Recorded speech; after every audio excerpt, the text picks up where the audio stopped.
Terima kasih untuk hari ini Bapak Ibu sudah menyempatkan waktunya di tengah kesibukan Bapak Ibu saat ini memeriksa ulangan dan lain-lain sebagainya, gitu ya. Bapak Ibu hebat yang luar biasa. Kami di sini akan menyampaikan tentang diseminasi positif, diseminasi budaya positif. Kami berdua dengan Bu Devi berdua ke sini, silahkan. Adalah CGP angkatan 10. Saya Tri Kurniawati dan teman saya Devi Fatmasi. Devi Fatmasi akan menyampaikan tentang budaya positif. Nah, materi kami hari ini ada 6 Bapak Ibu, itu jangan kaget. Banyak memang, luar biasa. Tapi mudah-mudahan bisa kita pahami dan kita lakukan dalam kita menjadi guru, gitu ya Bu Devi. Nanti Bu Devi akan menyampaikan 3 materi dan selebihnya akan saya sampaikan. Mungkin untuk yang pertama akan disampaikan oleh Bu Devi Fatmasi. Mana Bu Devi? Ya, terima kasih Bu Tri. Baik, Bapak Ibu, saya akan menyampaikan pada saat ini disiplin positif dan juga nilai-nilai kebajikan universal. Tapi sebelum ke sini, saya mau mengajak Bapak Ibu untuk bermain sebentar. Bapak Ibu, di tangan Bapak Ibu, bayangkan Bapak Ibu pegang benda di depan Bapak Ibu. Nah, boleh dipegang, pulpen boleh, kertas boleh, gitu. Dipegang di tangan kanan atau tangan kiri boleh, silakan dipegang. Dipegang dengan apa namanya? Baik. Nah, bayangkan itu adalah benda yang paling berharga punya Bapak Ibu. Nggak bisa direbut sama siapa-siapa. Ya, bayangkan itu adalah benda paling berharga Bapak Ibu, nggak bisa direbut sama siapa-siapa. Coba saya mau tanya, Bu Neng, boleh buat saya pulpennya? Nggak boleh. Nggak boleh. Pak Bayu, boleh buat saya kertasnya? Oh, nggak boleh. Bu Putri, boleh tidak dibuka tangannya? Saya mau lihat apa itu yang digenggam. Boleh tidak? Mau ngapain? Boleh tidak? Tidak apa. Boleh tidak? Yang digenggam itu dibuka. Boleh tidak? Tidak boleh. Aduh, Pak Asep boleh nggak yang digenggam Pak Asep itu dibuka buat saya? Boleh. Saya nggak boleh ya. Nah, baik Bapak Ibu, mungkin itu adalah permainan sedikit yang nanti akan membuka pikiran Bapak dan Ibu semua. Baik, mungkin saya akan meluruskan paradigma dulu, makna kontrol. Nah, tadi permainan tadi yang menggenggam tadi, yang digenggam Bapak Ibu itu bendanya itu punya Bapak Ibu kan? Kontrol sepenuhnya ada di Bapak Ibu, di diri Bapak Ibu sendiri semuanya. Tidak bisa kan dikontrol sama saya? Ya. Enggak lah, kan berharga punya Bapak Ibu saya. Siapa bisa mengontrol itu? Nah, mungkin dari sini kita sebagai guru kita akan meluruskan beberapa miskonsepsi dulu. Yang pertama, ilusi guru mengontrol murid. Kita bisa tidak sih mengontrol murid sebenarnya? Kan mereka punya kayak tadi Bapak Ibu, bisa dipegang sendiri, buka boleh tidak? Nggak boleh. Nah, yang kedua, ilusi bahwa semua penguatan positif, bujukan, efektif dan bermanfaat itu untuk murid. Misalnya, ayo Bu Angela, kamu harus ngerjain PR ini ya. Kalau kamu ngerjain PR ini nanti Ibu kasih permen. Nah, bujukan. Ya. Ilusi bahwa kritik dan membuat orang bersalah dapat menguatkan karakter. Contohnya, Bu Neng, ayolah kerjain tugasnya. Kalau Bu Neng nggak kerjain tugasnya, saya loh yang dimarahin kepala sekolah. Tolonglah bantu Ibu. Membuat orang merasa bersalah. Ilusi bahwa orang dewasa memiliki hak untuk memaksa. Anak-anak, kerjain halaman sekian sampai sekian. Wajib, harus kumpulin, paksa. Padahal bisakah kita? Mungkin ini paradigma yang harus kita ubah sebagai guru. Bila kita ingin membuat kemajuan perlahan, sedikit-sedikit, ubahlah sikap dan perilaku Anda. Namun, bila kita ingin memperbaiki cara utama acuan kita. Ubahlah bagaimana Anda melihat dunia, bagaimana Anda berpikir tentang manusia. Ubahlah paradigma Anda, skema pemahaman dan penjelasan aspek-aspek tertentu tentang realitas. Realitasnya, kita selalu berpikir sebagai guru ke murid, kebutuhan murid itu sama, kita sama, padahal berbeda. Semua orang itu melihat hal yang sama. Kita mengatakan ke anak-anak 2 kali 2 4, padahal bisa saja 2 tambah 2 4. Itu setiap orang memiliki gambaran yang berbeda. Setiap siswa, kita mencoba mengubah orang agar berpandangan sama dengan kita. Maksa ke anak 2 kali 2 itu 4 gitu. Padahal bisa 2 tambah 2, memaksa. Kita berusaha harusnya memahami pandangan orang lain tentang dunia. Perilaku buruk dilihat sebagai sesuatu kesalahan. Anak mendorong temannya, terlihat buruk. Padahal mungkin saat dia mendorong temannya, ada air yang mau nyiprat ke anaknya, makanya dia dorong. Nah, itu perilaku memiliki tujuan. Jadi Bapak Ibu harus memahami ini. Orang lain bisa mengontrol saya seperti permainan tadi, menggenggam. Padahal hanya Anda yang bisa mengontrol diri Anda. Mangga kalebet Pak Majid. Pemaksaan ada pada saat bujukan gagal. Ngebujuk tadi, ayo kasih permen. Bukan gagal. Kolaborasi dan konsensus menciptakan pilihan-pilihan baru. Jadi siswa bisa diberikan pilihan. Kemudian model berpikir menang kalah. Kita harus berpikir menang. Mungkin itu stimulus respon dan teori kontrol yang bisa sedikit mengubah kita sebagai guru.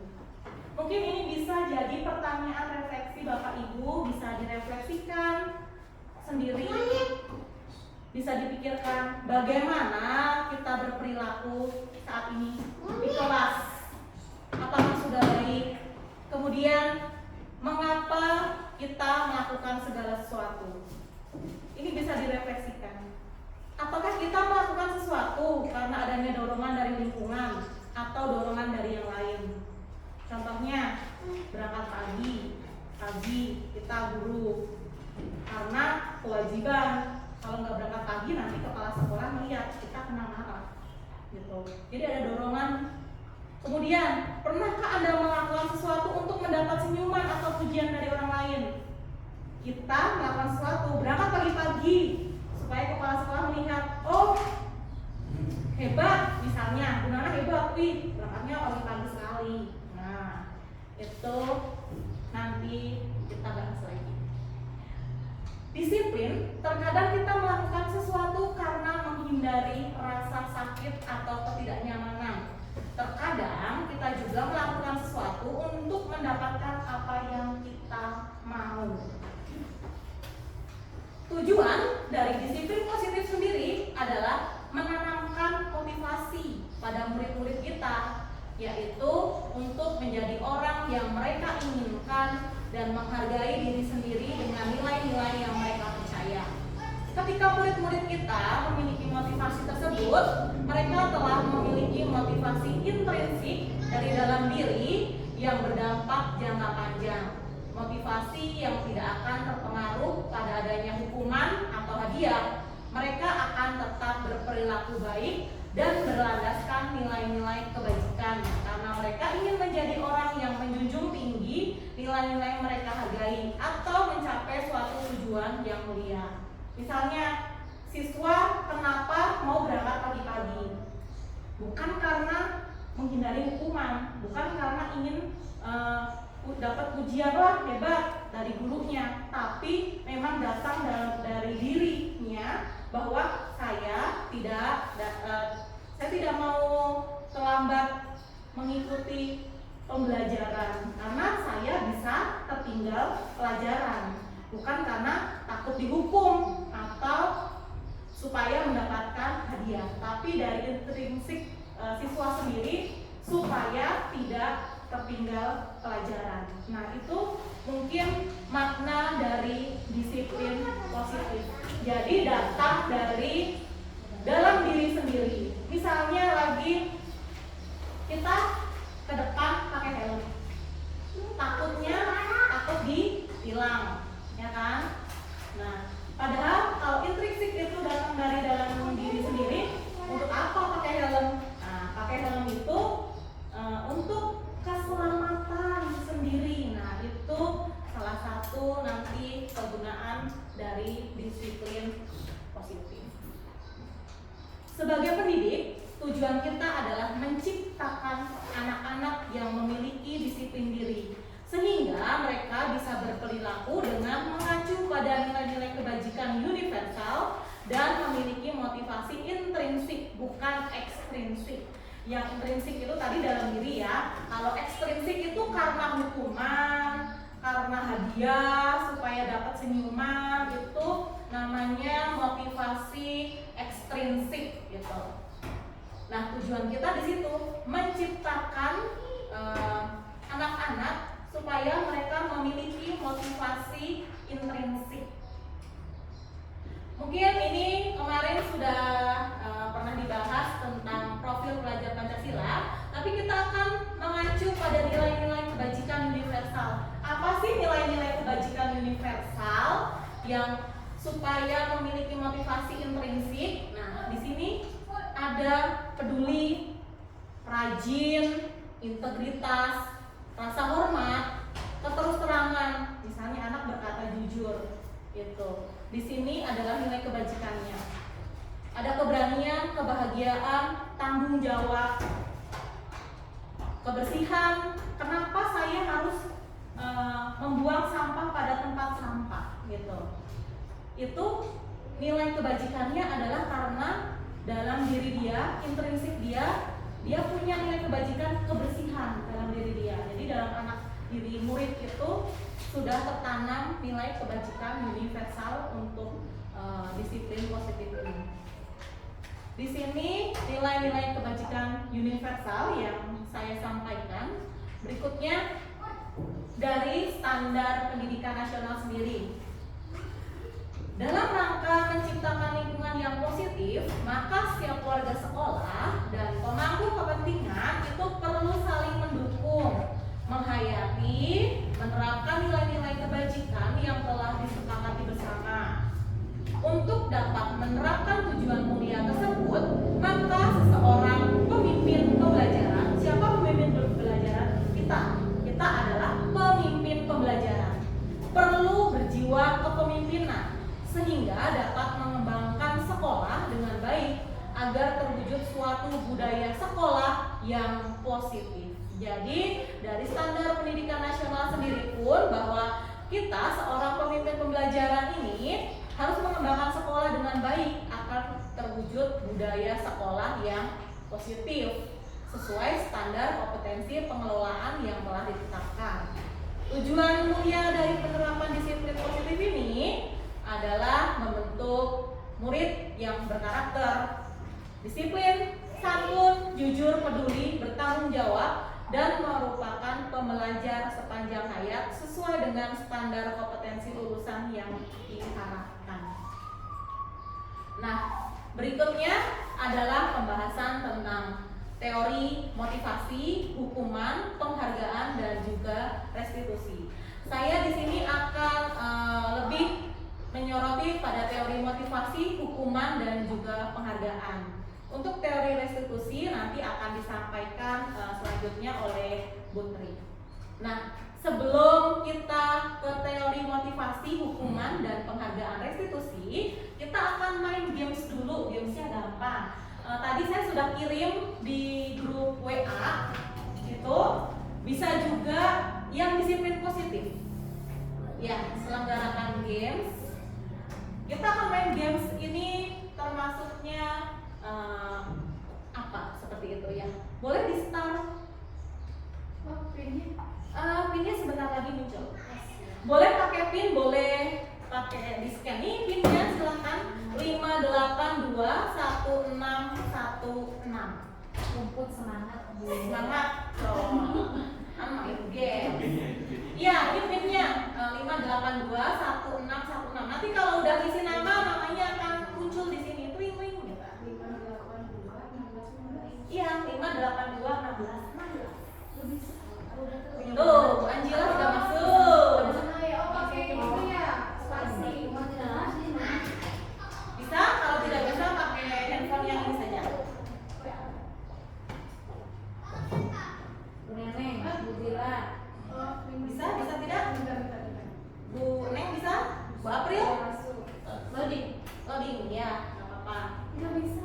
Nih, sebelah sini. Ini Bu Anjila, sini aja. Oh, Pak Asep bisa? Bisa. Nenek masuk. Ayo masuk dong supaya bisa. Bergabung kan? Iya, bergabung. Klik bergabung. Ada klik join, ada klik Asep. Asep apa ini gambarnya? Bu Devi sudah masuk. Ya. Mangga Bapak, kalau buat 582. 5821616. Sinyal.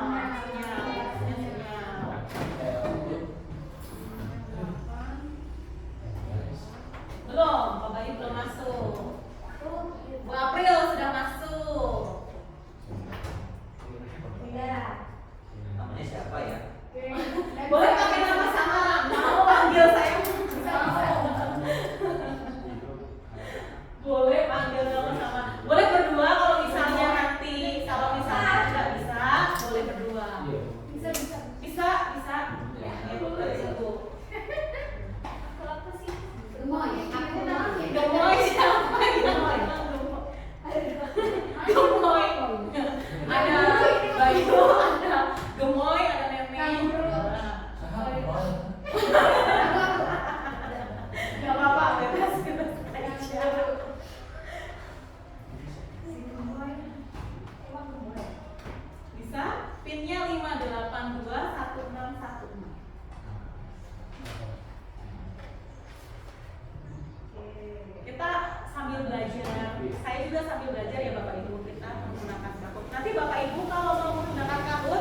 Dibuat game kelompok. Iya. Ya.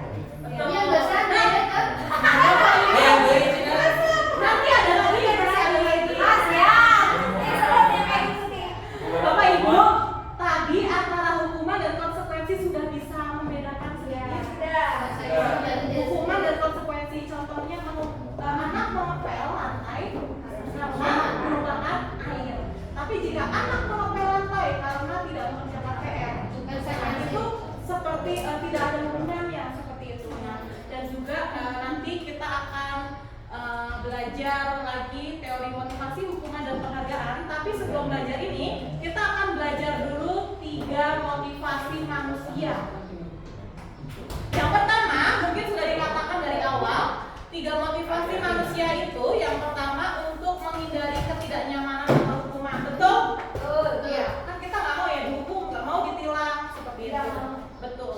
Kedua, untuk mendapatkan imbalan atau penghargaan dari orang lain supaya dapat senyuman, supaya dapat pujian itu. Kemudian yang ketiga, untuk menjadi orang yang mereka inginkan dan menghargai diri sendiri dengan nilai-nilai yang mereka percaya. Ini kembali lagi ke nilai kebajikan universal yang tadi. Ini adalah 3 motivasi manusia. Mungkin ini adalah sedikit pertanyaan reflektif untuk Bapak Ibu. Sebagai seorang guru, saat Anda hadir mengajar di kelas tepat waktu, motivasi apa yang mendasari tindakan Anda? Silakan dijawab di dalam hati. Tadi ada 3 motivasi. Nah, apakah Anda datang tepat waktu karena tidak ingin ditegur oleh atasan Anda dan kemudian mendapat surat peringatan, menghindari ketidaknyamanan dan hukuman? Atau Anda ingin mendapatkan pujian dari atasan Anda dan mendapat penghargaan sebagai karyawan atau guru berprestasi? Mendapatkan imbalan atau penghargaan dari orang lain, ini motivasinya. Atau Anda ingin menjadi orang yang menghargai waktu, menghargai diri Anda sendiri sebagai teladan bagi murid-murid Anda, karena Anda percaya tindakan Anda sebagai guru akan dicontoh oleh murid-murid Anda, menghargai nilai-nilai diri sendiri. Manakah motivasi yang paling kuat mendasari tindakan Anda? Atau bahkan kombinasi dari 2 motivasi atau ketiga-tiganya? Dari sini mungkin bisa direfleksikan ke diri sendiri. Kenapa kita hadir mengajar tepat itu? Kembali lagi ke motivasinya, menghindari hukuman supaya dapat pujian, atau memang untuk menghargai diri sendiri dengan nilai-nilai yang sudah kita percaya. Itu Bapak Ibu silakan merefleksikannya di dalam diri Bapak Ibu sendiri. Kemudian, bila di sekolah Anda tidak ada peraturan yang mengharuskan guru datang tepat waktu dan tidak ada surat teguran bagi guru yang datang terlambat dan tidak ada atasan yang memuji Anda, apakah Anda akan tetap datang tepat waktu untuk mengajar murid-murid Anda? Nah, mungkin ini bisa direfleksikan. Apakah tetap mau datang tepat waktu untuk murid-murid tanpa adanya ujian, tanpa adanya hukuman? Hukuman tadi yang kita sudah main game bersama, hukuman biasanya bersifat tidak terencana atau tiba-tiba. Anak atau murid tidak tahu apa yang akan terjadi dan tidak dilibatkan. Hukuman bersifat satu arah dari pihak guru yang memberikan, dan murid hanya menerima suatu hukuman tanpa melalui suatu kesepakatan atau pengarahan dari pihak guru, baik sebelum atau sesudahnya. Hukuman yang diberikan bisa berupa fisik maupun psikis. Murid, anak disakiti oleh suatu perbuatan atau kata-kata yang sering kita lontarkan. Nah, itu biasanya hukuman. Bapak Ibu mungkin di sini masih adakah yang menerapkan hukuman seperti ini? Silakan direfleksikan untuk dirinya. kita akan lihat di sini ada kasus Iva. Sama-sama ya kita lihat. Iva ini adalah anak yang kurang menguasai pelajaran matematika. Sehingga pada saat pelajaran tersebut berlangsung, dia lebih banyak berdiam diri atau menggambar di buku pelajarannya. Pada saat guru matematikanya, Pak Seno, menanyakan pertanyaan, Iva menjadi gugup dan tak sengaja menjatuhkan tasnya dari kursi, serta tiba-tiba menjadi gagap pada saat berupaya menjawab. Seluruh kelas pun tertawa melihat perilaku Iva yang bicara tergagap dan terkejut tersebut. Pak Seno pada saat itu membiarkan teman-teman Iva menertawakan Iva yang tergagap dan malu luar biasa, dan malahan meminta Iva untuk maju ke depan dan berdiri di depan kelas sambil menunjuk hidungnya karena tidak bisa menjawab pertanyaan Pak Seno. Kelas makin gaduh dan anak-anak pun tertawa melihat Iva di depan kelas memegang ujung hidungnya. Bapak Ibu, mungkin bisa dijawab bersama. Apakah Anda setuju dengan tindakan Pak Seno terhadap Iva? Setuju tidak? Tidak. Kenapa tidak setuju? Karena tidak mendidik ya. Karena terlalu itu termasuk perilaku perundungan atau bullying. Terus menurut Anda tindakan Pak Seno terhadap Iva adalah sebuah hukuman atau konsekuensi? Hukuman. Berupa hukuman karena tiba-tiba disuruh maju, terus hidungnya dipegang gitu. Nah, itu adalah suatu hukuman. Nah, di sini saya akan sedikit menjelaskan tentang konsekuensi.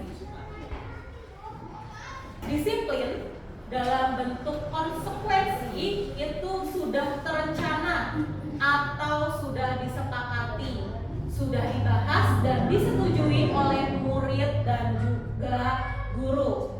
Umumnya bentuk-bentuk konsekuensi dibuat oleh pihak guru atau sekolah dan murid sudah mengetahui sebelumnya konsekuensi yang akan diterima bila ada pelanggaran. Pada konsekuensi, murid tetap dibuat tidak nyaman untuk waktu pendek. Nah, mungkin bisa diingat di sini ya, hukuman dan konsekuensi. Kalau hukuman mungkin murid tidak nyamannya akan teringat mungkin bisa seumur hidup dapat hukuman. Tapi jika konsekuensi, murid itu tetap kok merasa tidak nyaman, tapi hanya untuk jangka waktu pendek. Karena kembali lagi tadi sudah terencana dan juga sudah disepakati. Konsekuensi ini biasanya diberikan berdasarkan sesuai data yang umumnya dapat diukur. Misalnya 3 kali tugas tidak selesaikan pada batas waktu yang diberikan, atau murid melakukan kegiatan di luar kegiatan pembelajaran, misalnya mengobrol, maka murid tersebut akan kehilangan waktu bermain. Jadi misalnya di kelas siswa atau murid itu banyak ngobrol terus saat pembelajaran. Saat jam istirahat sesuai dengan yang sudah disepakati, itu murid bisa kehilangan waktu untuk istirahat. Itu bisa termasuk konsekuensi seperti itu. Kemudian harus menyelesaikan tugas ketertinggalannya. Nah, peraturan dan konsekuensi yang mengikuti ini sudah diketahui sebelumnya oleh murid. Nah, ini mungkin bisa jadi satu catatan lagi bahwa konsekuensi sebelum diberlakukan kepada siswa yang mengikuti di kelasnya itu sudah mengetahui dulu sebelumnya. Jadi sikap guru di sini adalah sebagai monitoring murid. Jadi bukan sebagai seorang penghukum. Kemudian berikutnya adalah keyakinan kelas. Saya akan membahas tentang keyakinan kelas.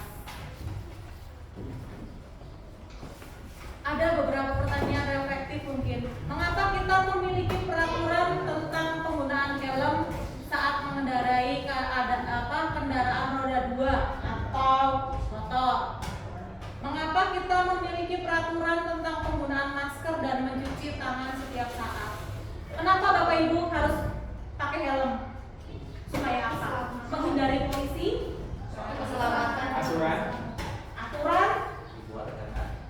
Untuk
yang perlu disepakati di sekolah. Jadi musyawarah dulu dengan siswa.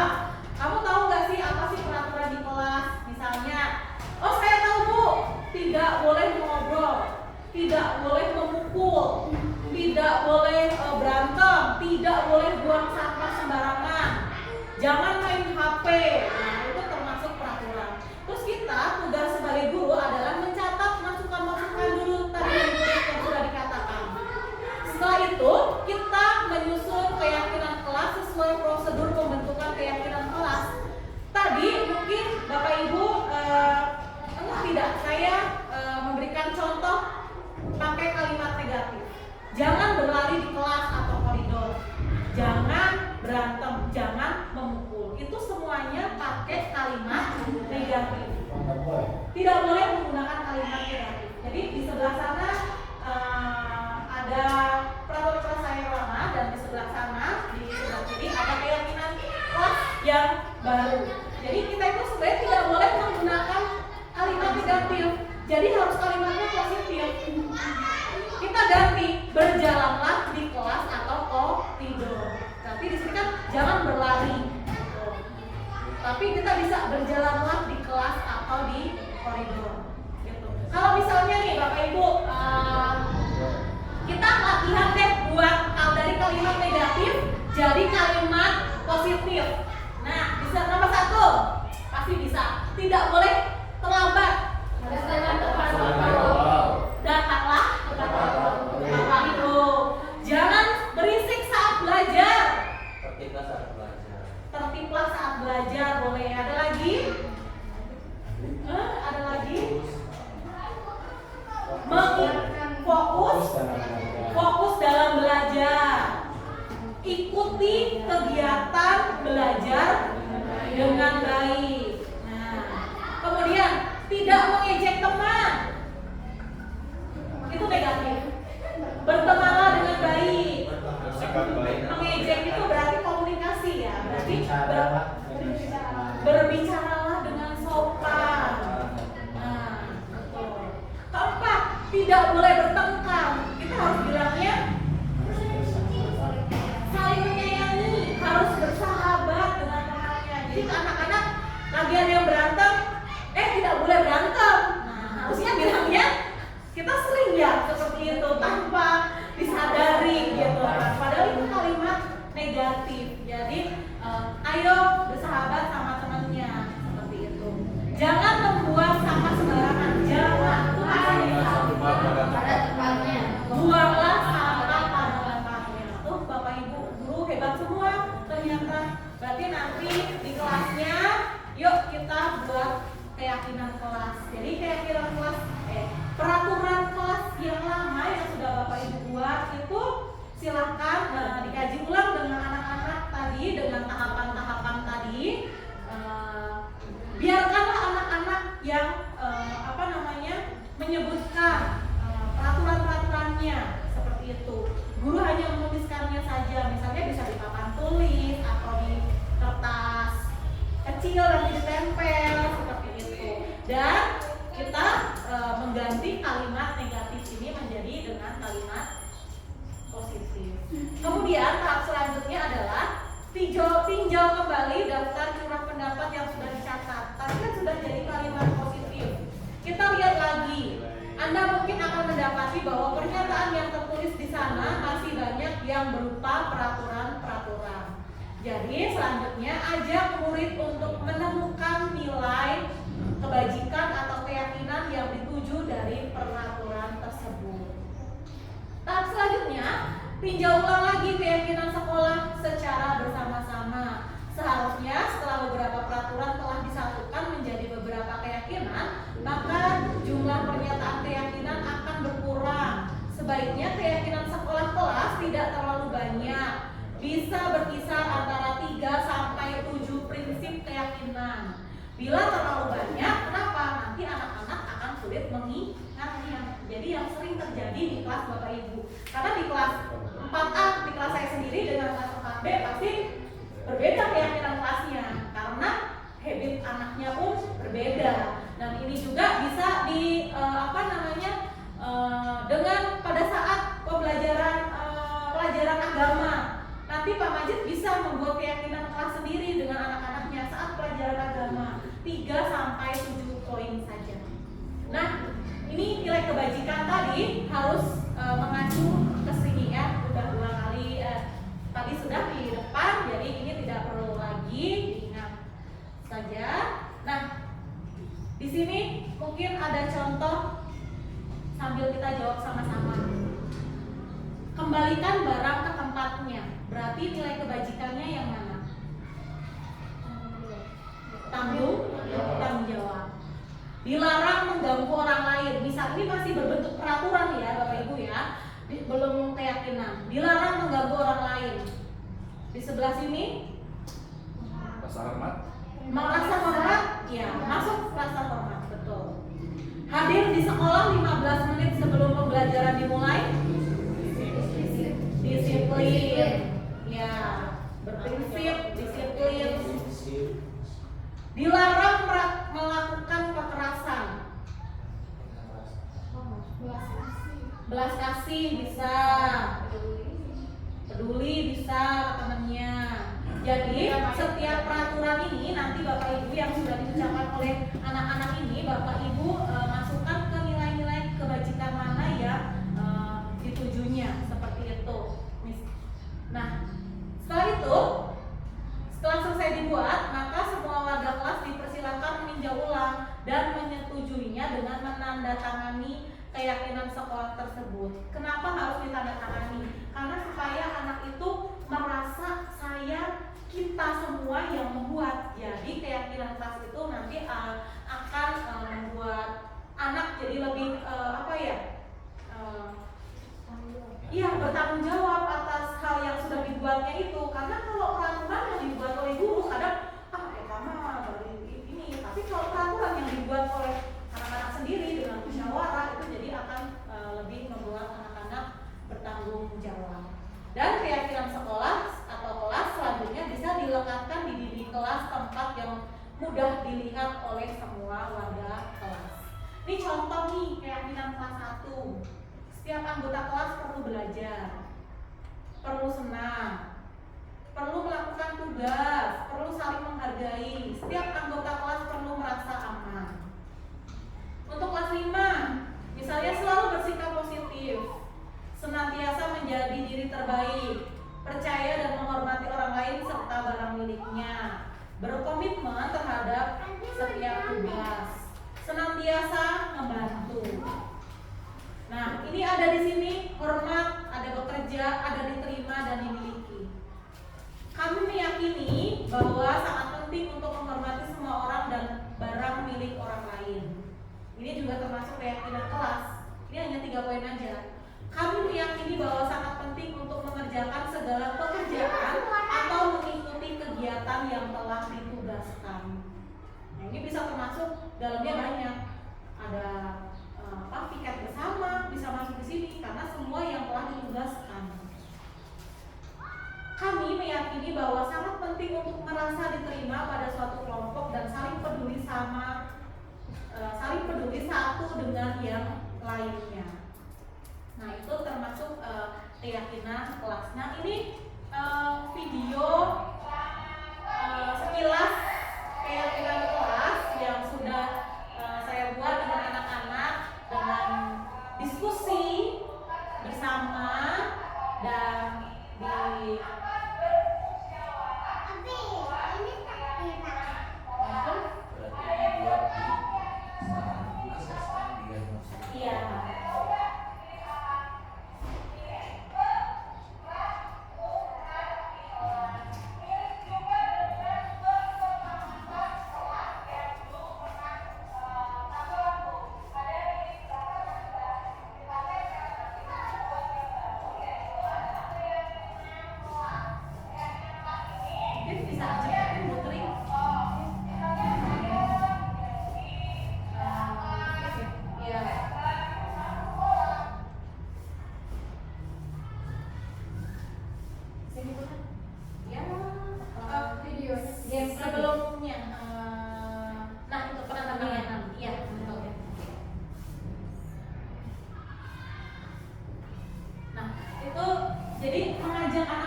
musyawarah membuat keyakinan kelas.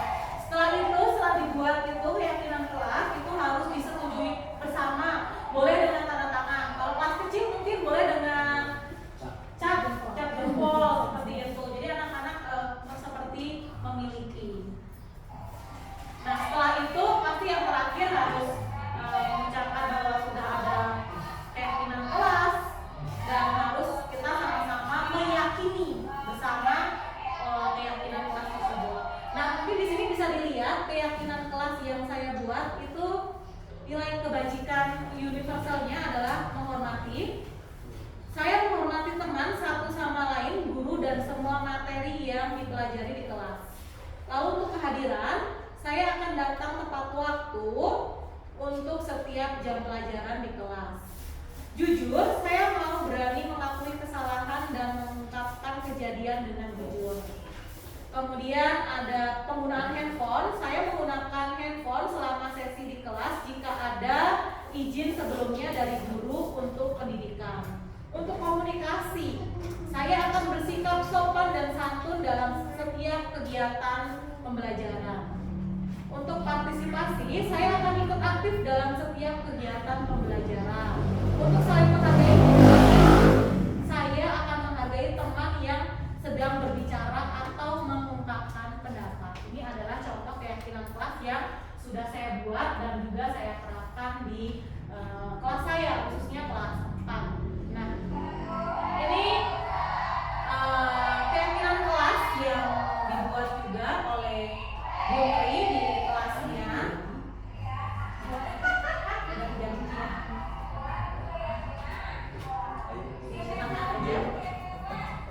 Nah, tentu keyakinan kelas dibuatnya pasti dengan musyawarah bersama. Nah, nanti kan kita mau tahun ajaran baru nih. Nah, jadi untuk kegiatan MPLS itu bisa diisi dengan kegiatan membuat keyakinan kelas ini. Ya, pengenalan sekolah itu kan bisa dibuat salah satunya ini. Terus kita akan main games lagi dan yang untuk semangat. Udah jam 11 gitu biasanya udah keyakinan kelas sama dengan kesepakatan kelas. Gimana? Keyakinan kelas sama dengan kesepakatan kelas. Keyakinan kelas itu adalah yang sudah disepakati bersama.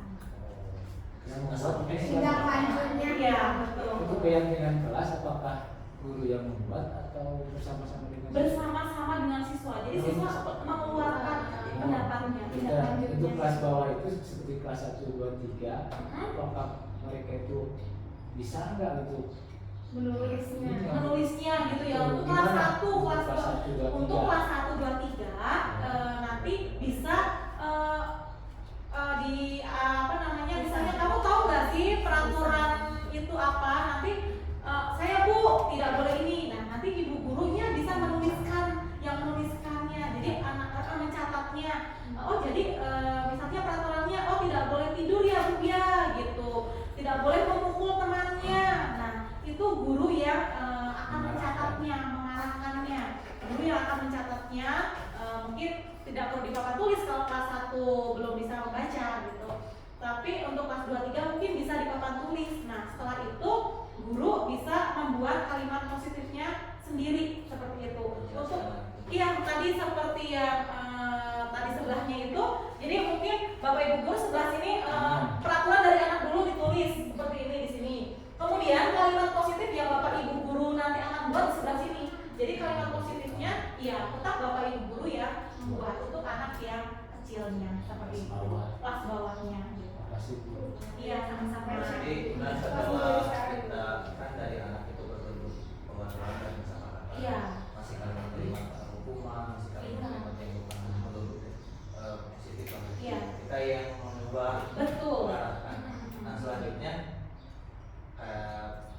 perlu juga memberikan pengertian kepada anak juga. Iya. Kalimat yang kita buat anak belum itu semuanya mengerti. Iya, betul. Makanya harus dua-duanya itu kalau untuk kelas yang udah baca disandingkan. Yang satu tadi misalnya tidak boleh mengobrol, berarti dikasih panah di sini. Oh, iya. Jaga sopan santun bisa dalam berbicara seperti itu. Nah, jadi anak paham oh tidak boleh mengobrol itu artinya yang ini gitu. Misalnya tidak boleh memukul teman gitu. Di sebelahnya itu dikasih dikasih panah bahwa saling menghargai, saling menghormati teman. Misalnya suka coklat ambil pensil. Nah, seperti itu kan banyak yang sederhana. Jadi peraturan itu yang tidak harus yang muluk-muluk, yang gimana-gimana, yang sederhana aja. Meminjam, misalnya pinjam pensil seperti itu. Nah, itu bisa dituliskan. Tidak boleh meminjam pensil misalnya sembarangan tanpa izin. Nah, sebaliknya bisa pakai kata positif. Meminjam pensil, jika mau meminjam pensil harus izin terlebih dahulu seperti itu. Nah mungkin itu ada lagi Bapak Ibu yang kan harus kita beri contoh dulu ya, Iya. supaya anak itu paham iya membuat keyakinan kelas. dan apa yang satu lagi tadi apa perjanjian apa kan? Oh, perjanjiannya, iya. Jadi kalau keyakinan kelasnya sudah diubah menjadi kalimat positif, kemudian anak-anak sudah tahu ini artinya apa dari kalimat negatif ke kalimat positifnya, itu baru ditandatangani kesepakatan bersama seperti itu. Berarti anak-anak jadi merasa memiliki, oh aku yang membuat peraturan itu gitu. Jadi anak ini loh peraturan yang kamu buat bersama kemarin gitu. Yuk kita keyakinan yang kita buat bersama kemarin seperti itu. Dan butuh konsistensi dari kita. Ya betul, dan butuh konsisten dari guru bahwa untuk melaksanakan keyakinan kelas tersebut. Makanya saya mengharapkan Bapak Ibu melakukan keyakinan kelas yang hal-hal yang sederhana saja seperti membuang sampah itu dalam berpakaian, terus berbicara gitu. Itu aja sih. Jadi yang dari hal kecil-kecil tidak perlu yang ini dulu seperti itu. Mungkin kelas tinggi bisa bahasa yang mudah dipahami. Iya, pakai bahasa yang mudah dipahami oleh anak-anak seperti itu. Jadi kalimat positifnya juga kalau bisa carinya yang ini apa namanya, yang mudah dipahami oleh anak-anak seperti itu. Dan ada sedikit refleksi mungkin. Jadi untuk disiplin positif ini, ketika yang tadi berangkat dari diri sendiri ya kebanyakan, tapi untuk siswa itu perlu adanya sebuah pancingan. Seperti ya, siswa datang pagi-pagi, kalau dia tidak memiliki sebuah figur yang baik dari kita sendiri, anak itu tidak akan melakukan itu sendiri. Tapi kalau misalkan kita jam 7 atau jam 7 lah kita ada sampel di kelas, Ya. yang seperti yang pernah saya pernah seminggu doang. Tapi kedepannya anak-anak itu semakin pagi. Ya, intinya jadi setiap kedisiplinan itu ada sebab akibatnya dan ada figur yang dilihat. Dia akan bergerak, diri sendirinya akan bergerak dengan diri sendiri itu dipancing oleh figur itu sendiri, oleh sebuah kejadian. Ya, baik, terima kasih Pak Bayu, refleksi yang sangat bagus sekali yang didapatkan. Biar nggak ngantuk karena udah siang nanti. Kita main game lagi. Udah paham belum sih apa itu peraturan dan juga keyakinan? Tadi pakai link yang tadi lagi.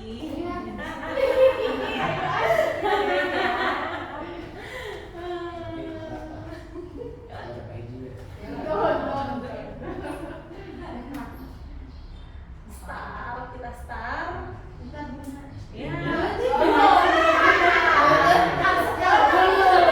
Ini masih yang tadi. Belum. Kimia 1979099. Tunggu itu. Iya, belum ada yang masuk, nggak bisa dimulai. Mana sih ini yang tadi berikan?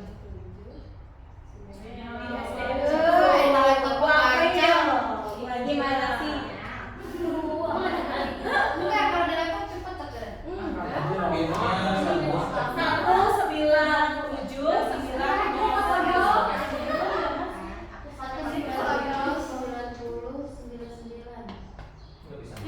Bu Devi, Pak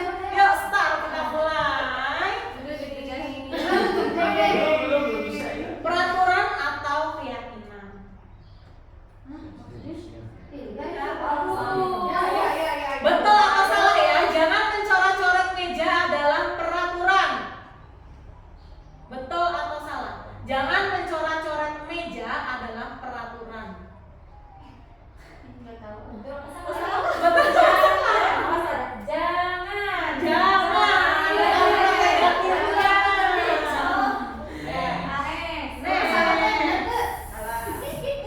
Wow,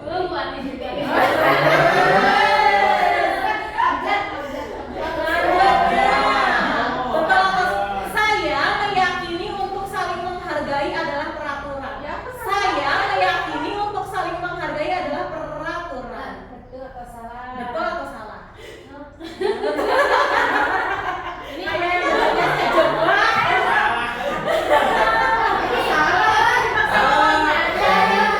Ini yang benar yang mana sih ya?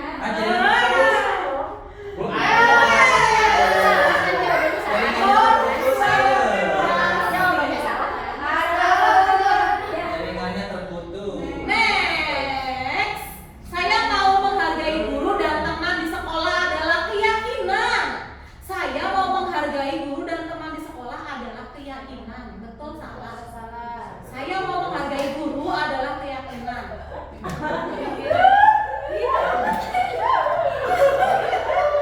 Saya mau menghargai guru adalah keyakinan. Berarti yang benar. Ini Berarti. menjebak ini ya. Iya, kan harus lebih tinggi lagi.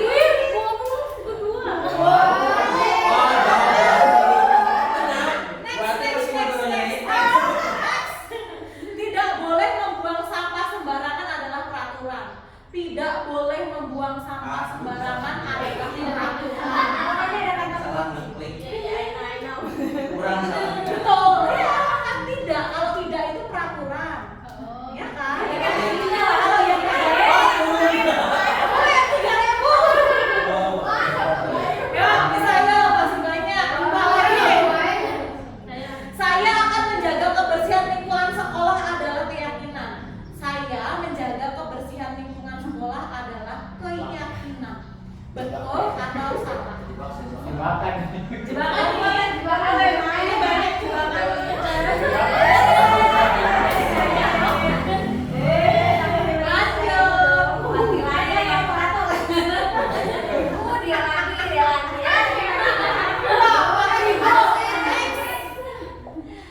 Tidak boleh datang terlambat ke sekolah adalah keyakinan. Tidak boleh datang terlambat ke sekolah adalah keyakinan. Tidak boleh datang ke sekolah adalah keyakinan.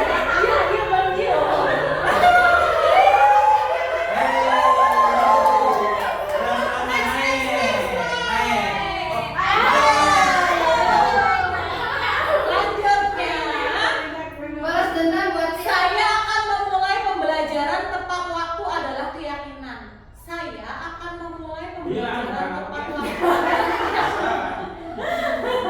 Semangat. Wes, betul. Nah, kayaknya baru nggak nih sekarang nih.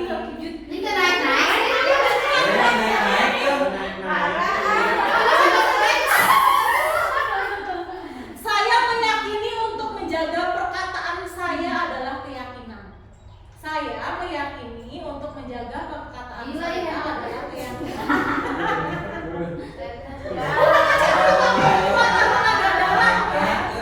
Wes.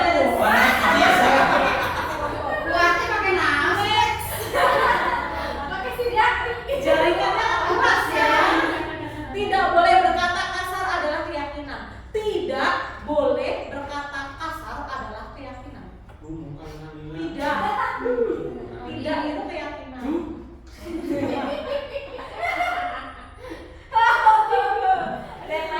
Next. Terakhir, saya meyakini berpakaian rapi akan membuat semangat belajar adalah keyakinan. Saya meyakini berpakaian rapi akan membuat semangat belajar. Bukan mobilnya, bukan salah.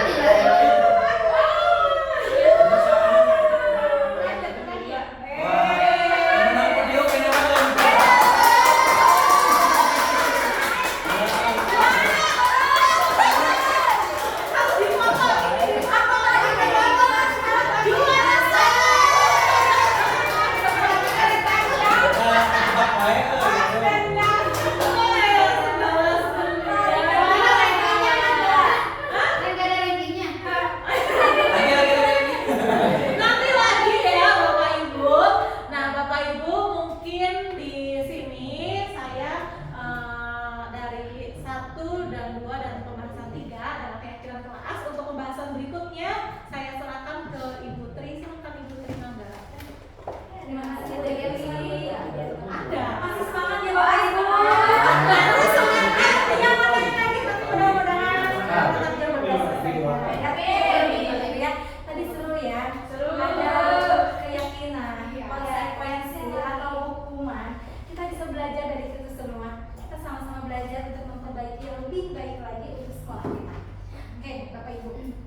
bergames, jadi nggak usah ada ice breaking ya, Bunda Ana masih seger nih kayaknya.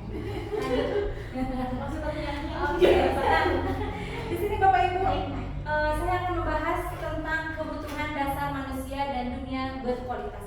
Bahwa setiap manusia itu memiliki kebutuhan dasar, gitu ya Bapak Ibu.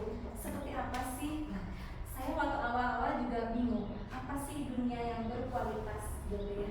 Kita lanjut, Bapak Ibu. Seluruh tindakan manusia itu memiliki tujuan. Semua yang kita lakukan adalah usaha terbaik kita untuk mendapatkan apa yang kita inginkan. Ketika mendapatkan apa yang kita inginkan, sebetulnya saat itu kita sedang memenuhi satu atau lebih dari kebutuhan dasar kita. Tapi Bapak Ibu, apabila seorang murid melakukan suatu perbuatan yang bertentangan dengan nilai kebajikan atau melanggar peraturan, hal itu sebenarnya dikarenakan karena mereka gagal memenuhi kebutuhan dasar mereka. Ya, apa sih? Kita lihat di sini. Bapak Ibu, ada 5 kebutuhan dasar manusia. Yang pertama, bertahan hidup. Jelas ya, pasti bertahan hidup. Kemudian kasih sayang dan rasa diterima, penguasaan, kesenangan dan kebebasan. Ya Bapak Ibu. Lanjut di sini. Saya mau kasih ilustrasi. Nah, gitu. Saya tidak akan kasih penjelasan yang panjang, saya kasih ilustrasi di sini Bapak Ibu. Di sini ada Ibu Ambar. Dia seorang wali kelas 2A. Di sini sedang bingung menghadapi ulah salah seorang muridnya namanya Doni. Di sini nggak ada yang namanya Doni ya Bapak Ibu. Oke, ada ya. Oke. Beberapa anak di kelas telah datang padanya dan mengeluhkan Doni yang seringkali meminta bekal makan siang mereka dengan paksa. Nah, jika kita menghadapi situasi seperti ini Bapak Ibu, apa yang akan kita lakukan? Kira-kira alasan Doninya apa sih? Pasti kan banyak alasan ya. Anak-anak melakukan sesuatu itu punya alasan tertentu. Kita lihat satu persatu. Bapak Ibu, apabila Doni mengatakan saya lapar Bu, dan orang tua saya tidak membawakan bekal makan siang, itu jawaban Doni. Maka kebutuhan yang diinginkan Doni atau yang perlu dilengkapi sama dia adalah kebutuhan untuk bertahan hidup. Paham Bapak Ibu dari sini ya? Bahwa lapar ini adalah kebutuhan untuk bertahan hidup. Ada alasan yang kedua ini Bapak Ibu. Nah, kenapa Doni melakukan itu? Saya senang Bu. Karena dengan melakukan itu, Doni merasa diperhatikan. Ketika temannya melaporkan tindakan itu kepada gurunya memberitahu orang tuanya, sehingga orang tuanya pun jadi merhatiin dia, gitu kan? Nah, berarti kebutuhan dasar Doni itu adalah akan kasih sayang. Sering kita alami Bapak Ibu ya, di sekolah kita, di kelas kita, kenapa sih dia berpulah wae cute, begitu ya? Oh, ternyata hubungannya seperti ini. Dia butuh kasih sayang kita, begitu. Bagi Bapak Ibu, tadi kebutuhan dasarnya ada berapa Bapak Ibu? 5 kebutuhan. Jadi masih onek ya, walaupun udah siang ya, perutnya udah lapar tapi masih on. Terima kasih Bapak Ibu hebat semuanya. Oke, di sini jawaban Doni merasa hebat karena temannya jadi takut. Di sini berarti Doni sebagai jagoan. Ya Bapak Ibu, ada ya kelasnya Pak Asep, ada yang kayak begini Pak Asep. Nah, yang merasa jagoan begitu ya, takut gitu. Kan ke Doni itu merasa takut karena si Doni galak nih. Jadi apapun pasti dituruti. Kebutuhannya apa? Adalah kekuasaan. Dia butuh itu. Oke, lanjut Bapak Ibu. Nah, jawaban Doni iseng aja Bu, katanya ya. Dia senang aja melihat teman-temannya gitu ya, merasa kesal. Iseng ada ya, yang kata kita ayo anaknya meninggal aja gitu ya. Padahal yang temannya mah nggak mau gitu ya. Ih kesel kamu teh ngapain? Tapi Doni merasa senang. Anaknya kayak temannya seperti itu gitu ya. Nah, apa kebutuhan apa yang dibutuhkan oleh Doni? Adalah kesenangan. Dia merasa puas, merasa senang, begitu ya Bapak Ibu. Lanjut. Nah, ini tadi. Ini tadi udah ya? Udah. Oke. Nah, berarti Bapak Ibu sudah ada 5 kebutuhan dasar manusia. Gampang ya? Mudah dipahami. Oke. Sekarang kita ke games aja Bu Devi. Mudah-mudahan bisa lebih dipahami lagi. Kebutuhan dasar ada 5. Jadi nanti Bapak Ibu bisa memahami nih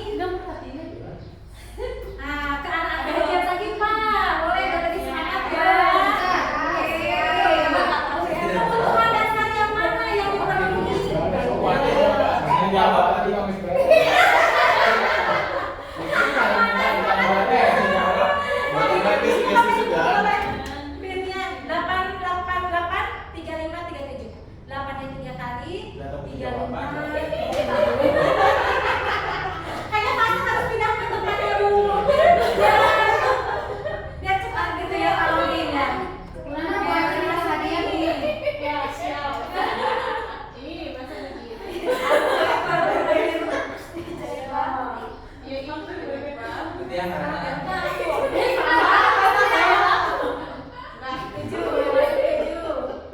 Dua lagi ya, belum. Udah, ini soalnya nggak banyak nih, cuma 3, jadi bikin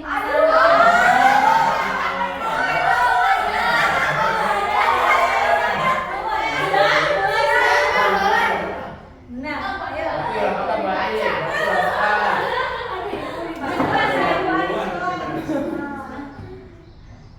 Siap.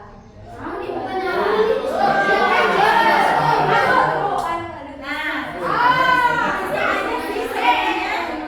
Aku lihat capsek baru itu kebingungan. Aduh, dikonek. Adalah kesenangan. Betul atau salah? Tuh, baca beres tuh. Nah, ada kata kuncinya sebetulnya di situ ya. Iya. Ada kata kuncinya. oh bingung. Ada kunci. Ada kata kuncinya. Ya. Tidak salah. Sebentar. Siapa ini?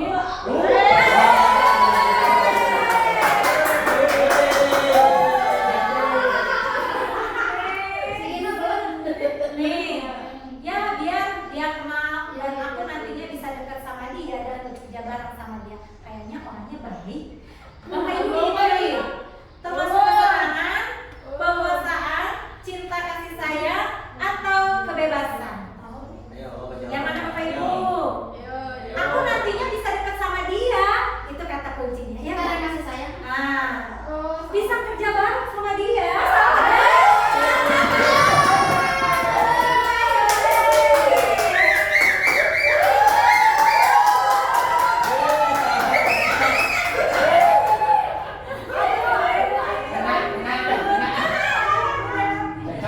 Oke. Nah, Ini Bapak Ibu menonton sekali. monoton sekali, bosan mendengarnya. Saya pikir dia akan selesai ngomongnya gitu-gitu aja. Nah, itu yang mana? Aduh, udah kayaknya. Kesenangan, penguasaan, cinta dan kasih sayang, atau kebebasan? Yang mana? Ada kata kuncinya loh. Bosan, Bosan. monoton. Kira-kira yang mana? Aduh, salah.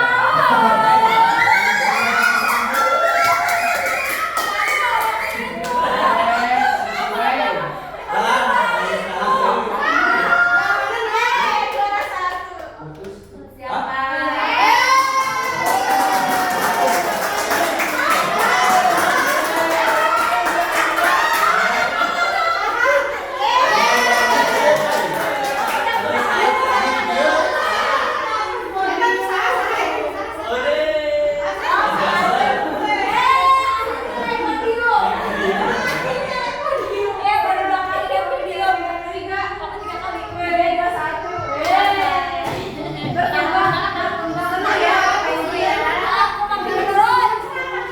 Nanti kalau mau kita bikin banyak-banyaknya ya Bu Nana ya. Supaya refreshing ya. Karena kalau kelamaan Bapak Ibu nanti waktunya habis. Nah, gitu ya. Tapi saya bahagia, senang Lagi. luar biasa gitu ya. Walaupun ini 5 kebutuhan dasar tapi sudah memahami gitu ya. Karena sering terjadi betul ya. Di sekolah kita sering terjadi di kelas gitu ya. Ini kan begini kok karena butuh kasih sayang. Dia begini, oh di rumahnya begini, dia butuh kekuasaan, butuh dianggap begitu ya Bapak Ibu. Oke Bapak Ibu, setelah mempelajari tadi 5 kebutuhan dasar manusia, kita akan masuk ke dunia berkualitas. Apa sih nyambungnya begitu ya Bapak Ibu? Lanjut. Dunia berkualitas itu adalah tempat khusus dalam pikiran kita, tempat kita menyimpan gambaran representasi dari semua yang kita inginkan.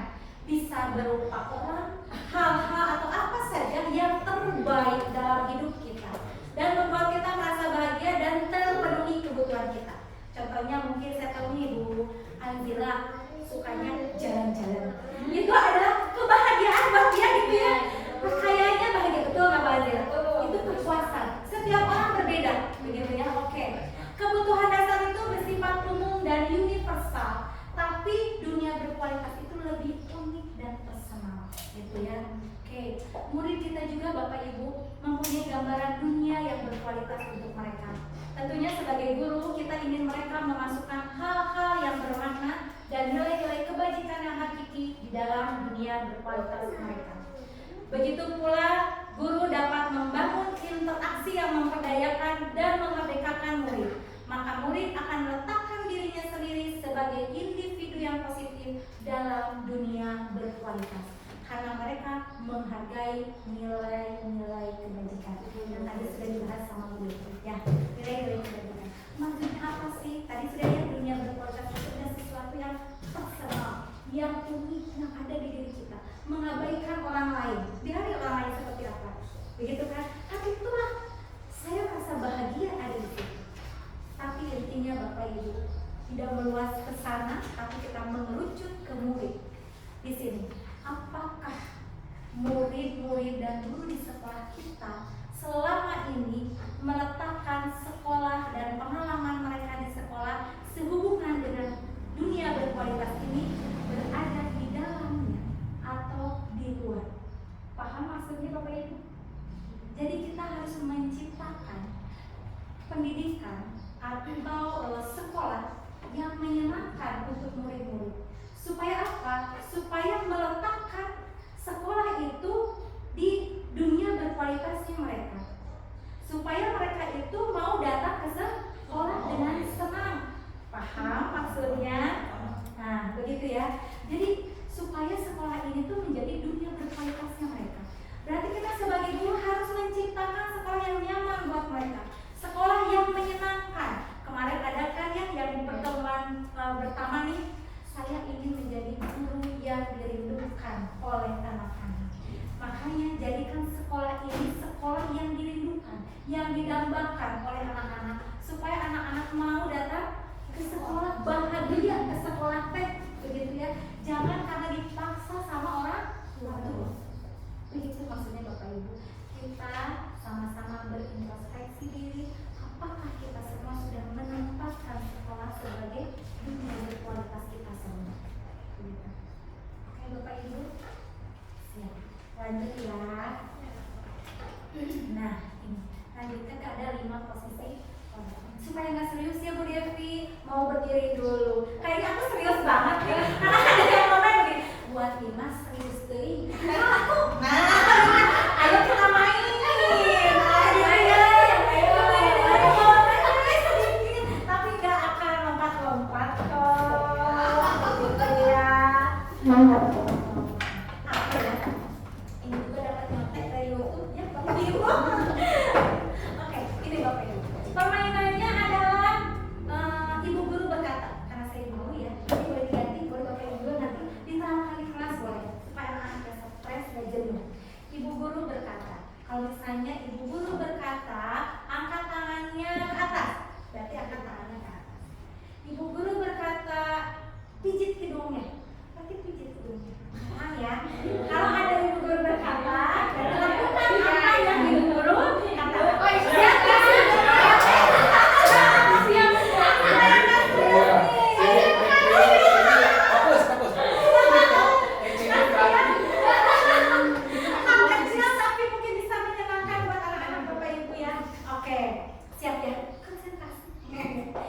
Ibu guru berkata, letakkan tangannya. Ibu guru berkata, kepak-kepakan tangannya. Cenderung ya, gitu ya. Ibu guru berkata, turunkan tangannya ke samping. Hebat, konsentrasi semua ya, luar biasa. Gurunya hebat-hebat, sip-sip. Padahal udah siap, benar gitu ya. Oke, silakan ibu.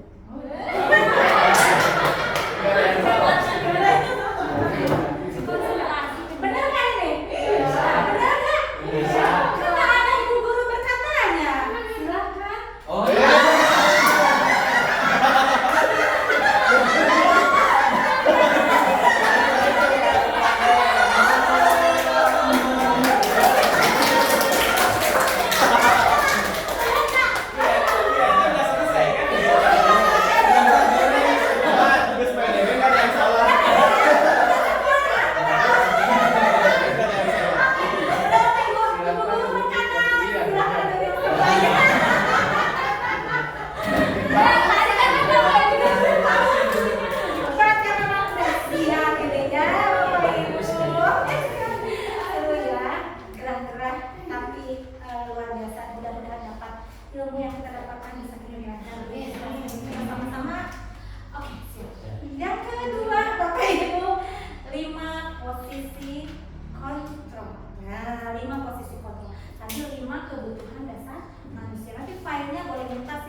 5 posisi kontrol. Apa ya ini?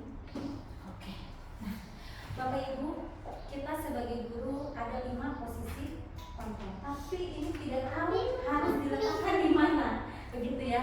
Posisi kontrol kita itu menurut Dr. William Gosset berkesimpulan ada 5 posisi kontrol. Ini sebetulnya bukan hanya bisa digunakan oleh seorang guru, tapi juga oleh orang tua di rumah dan juga oleh orang atasan, gitu ya, bisa menggunakan ini. Yang pertama adalah penghukum, kedua pembuat rasa bersalah, ketiga teman, keempat pemantau, dan yang kelima manajer. Nanti posisi kita ini seharusnya ada di mana sih Bapak Ibu? Begitu ya. Mau posisi yang mana kita letakkan? Kita khususnya sekarang di sini berbicara sebagai guru, orang tuanya, murid-murid kita. Oke, 1. Sebagai penghukum Bapak Ibu, seorang penghukum biasanya menggunakan hukuman fisik maupun verbal. Betul. Nah, seorang penghukum itu biasanya akan berkata, patuhi aturan saya. Awas ya, saya pun menyadari masih melakukan seperti itu ya, betul. Masih Bapak Ibu, masih belajar. Kemudian kamu selalu salah aja, selalu deh, pasti selalu. Yang terakhir, saya suka dengar nih, terakhir wae itu milion tulisan. Betul ya Bapak Ibu. Nah, guru seperti ini senantiasa percaya hanya ada satu cara agar pembelajaran bisa berhasil, yaitu cara dia, cara kita. Bapak Ibu, supaya berhasil gitu ya. Tapi padahal apa lihat tuh, betul tidak? Kalau saya atau kita sebagai penghukum itu seperti ini. Kemudian Bapak Ibu, sebagai pembuat rasa bersalah. Ini bahasanya lebih halus, tapi lebih menyakitkan. Ya, seperti contohnya begini. Ibu sangat kecewa sekali dengan kamu. Ya, bahasanya memang halus gitu. Kadang kita kalau udah emosi naik, Bapak Ibu, kadang pun kita begitu ya. Tapi memang ke anak-anak sangat menyakitkan, begitu ya. Berapa kali Bapak harus memberitahu kamu ya, gitu ya. Kemudian gimana coba kalau orang tua kamu tahu kamu berbuat begini, gitu ya Bapak Ibu. Di posisi ini Bapak Ibu, murid akan memiliki penilaian diri yang buruk tentang diri mereka. Artinya mereka akan merasa minder, mungkin ya, rendah diri, mungkin ya, akan begitu ya Bapak Ibu. Murid merasa tidak berharga dan telah mengecewakan orang-orang yang mereka sayang. Itu Bapak Ibu. Oke, yang berikutnya Bapak Ibu, sebagai teman. Ya, sebagai teman ini Bapak Ibu, guru sebagai teman ada sisi positif, ada sisi negatifnya. Sisi positifnya apa Bapak Ibu? Berupa hubungan baik yang terjalin antara guru dan murid. Guru di posisi teman menggunakan hubungan baik dan humor untuk mempengaruhi seseorang. Mereka akan berkata, ayo bantulah demi Bapak ya. Sering kita melakukan hal-hal seperti ini. Kemudian Bapak Ibu, yang negatifnya adalah dari posisi teman ini adalah bila suatu saat guru tersebut tidak membantu, maka murid akan kecewa dan berkata, saya pikir Bapak Ibu teman saya. Betul Bapak Ibu, saya pun pernah merasakan seperti itu. Ya, sering kita alami hal-hal seperti ini. Saya pun belajar banyak Bapak Ibu. Oke. Nah, murid akan tergantung pada gurunya, gitu ya. Ya, oke. Lanjut. Sebagai pemantau, apa sih sebagai pemantau?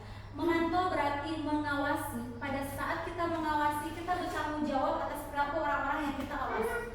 Posisi pemantau berdasarkan pada peraturan-peraturan dan konsekuensi. Dengan menggunakan sanksi atau konsekuensi, kita dapat memisahkan hubungan pribadi kita dengan murid sebagai seseorang yang menjalankan posisi pemantau. Contohnya seperti apa Bapak Ibu? Posisi pemantau itu apa yang telah kamu lakukan? Sanksi atau konsekuensinya apa? Ya, itu memantau gitu ya. Oke, lanjut Bapak Ibu. Sebagai manajer. Kalau sebagai manajer Bapak Ibu, kita akan menempatkan guru ini sebagai posisi yang dapat berkolaborasi dengan murid. Bagaimana memperbaiki permasalahan yang ada. Seorang manajer akan berkata, apa yang kita yakini? Apakah kamu meyakininya? Jika kamu meyakininya, apakah kamu bersedia memperbaikinya? Begitu Bapak Ibu. Tugas seorang manajer bukan untuk mengatur perilaku seseorang. Kita membimbing murid untuk dapat mengatur dirinya. Seorang manajer manajer bukannya memisahkan murid dari kelompoknya, tetapi mengembalikan murid tersebut ke kelompoknya dengan lebih baik dan baik. Di sini Bapak Ibu, posisi manajer tadi di sini bisa disangkutkan dengan tadi yang Bu Devi katakan, keyakinan kelompok. Jadi setiap ada persoalan, bukan kita menghakimi langsung, kamu sih datang kesiangan terus. Ya, tetapi ajak bicara, ajak tanya, begitu ya. Nanti kaitkan dengan keyakinan yang telah dibuat, begitu. Supaya anak dapat menyelesaikan permasalahan mereka, begitu ya. Menyadari juga apa kesalahan mereka, apa yang harus diperbaiki, begitu Bapak Ibu. Bu Devi boleh tolong buka ini yang lebih jelas. Bapak Ibu sampai sini apakah ada yang mau ditanyakan? Sampai buka lagi supaya lebih jelas, karena yang tadi itu tidak jelas. Ya Pak Dani. Berarti yang harus kita lakukan itu sebagai pemantau itu yang sebagai manajer. Tapi kadang mungkin di sini butuhnya pengetahuan ilmu dan literasi ya. Kadang ketika zaman dulu kita kuliah belum ada yang seperti ini. Seperti tadi disiplin positif, cara melakukan dana, cara membuat peraturan. Mungkin saya dulu kuliah dan masa belajar sebagai pantau tahunya seperti yang zaman dulu. Ini mungkin perlunya pembaharuan dan literasi, updating ilmu. Mungkin kedepannya ya apakah masih bisa diberlakukan yang nomor 1 sampai nomor 4 ke depan? Ya posisi kelompok ini. Ya, apakah masih bisa? Soalnya kan gini, bisa gini ya, berdasarkan yang saya alami. Saya punya murid mungkin sudah tahu ya, yang paling kencang itu 2, ada R dan A. Ya. Yang R ini tidak sama sekali tidak mempunyai motivasi untuk sekolah. Jadi sekolahnya kan seminggu 2 hari. Kalau yang A ini dia masih dalam seminggu masih mau sekolah 3 sampai 4 hari. Masalahnya yang R ini kalau sekolah dia fokus. Kalau yang A ini tidak sekolah, dia sekolah, kalau di sekolah dia tidur.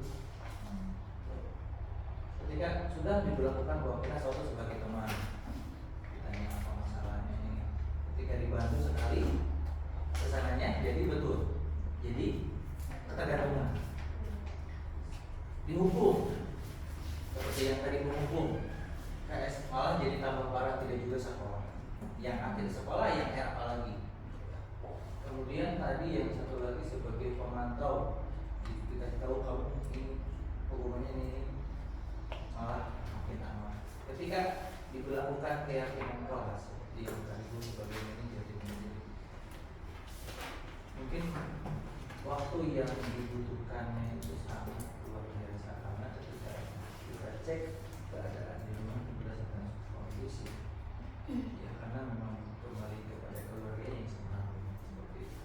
Jadi ternyata yang saya alami ketika memang untuk menjadikan guru sebagai manajer itu harus diawali dari niat dan benar-benar di awal masuk. Saya memperlakukan kemarin di bulan Februari sudah sangat berat, sangat susah sekali. Jadi mudah-mudahan nanti anak ini ke depannya bisa sama guru berikutnya bisa diberlakukan seperti manajer itu di awal, gitu, sehingga lebih tertata.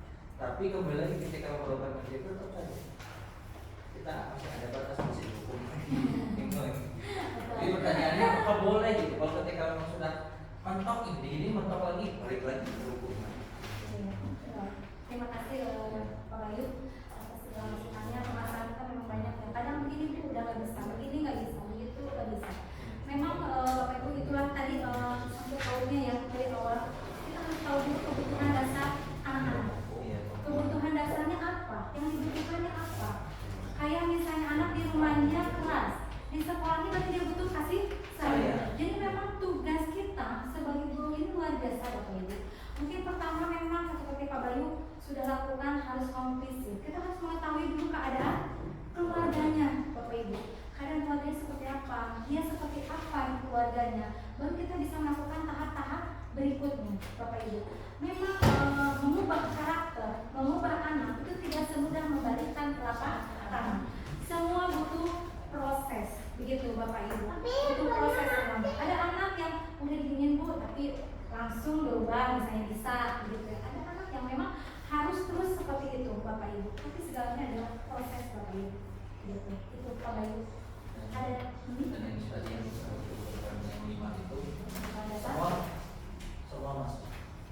Dan itu perhatian dia, butuh perhatian ya. kebutuhan yang sikap hidupnya kurang juga dia, kekuasaan juga dia, misalnya itu kesenangan Lengkap sudah lah istilahnya. dua-duanya lengkap. Lengkap Jadi sudah. bingung mau mulai dari mana. Ya betul. Kita juga memang sebetulnya butuh komunikasi, kolaborasi dengan orang tua.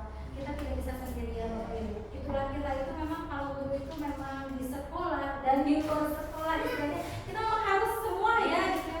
Harus kolaborasi juga dengan orang tua, begitu ya. Kita coba apa yang kita bisa coba Bapak Ibu, begitu yang terbaik untuk anak kita. Gitu. Kolaborasi mungkin yang bisa dicoba. Ada yang lain Bapak Ibu?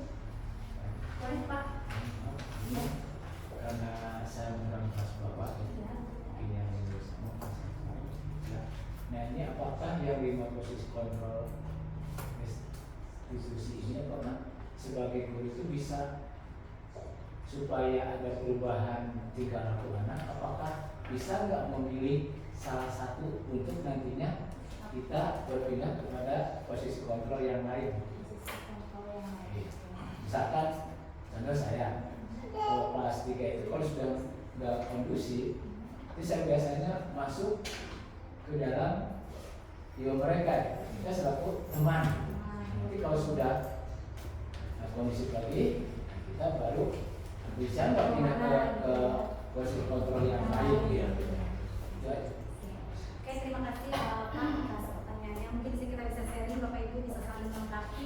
Sebetulnya dalam posisi kontrol ini 5 kebutuhan dasar posisi kontrol 5 posisi kontrol ini Bapak Ibu bisa menentukan mana yang terbaik untuk putra putrinya, untuk anak-anak didiknya.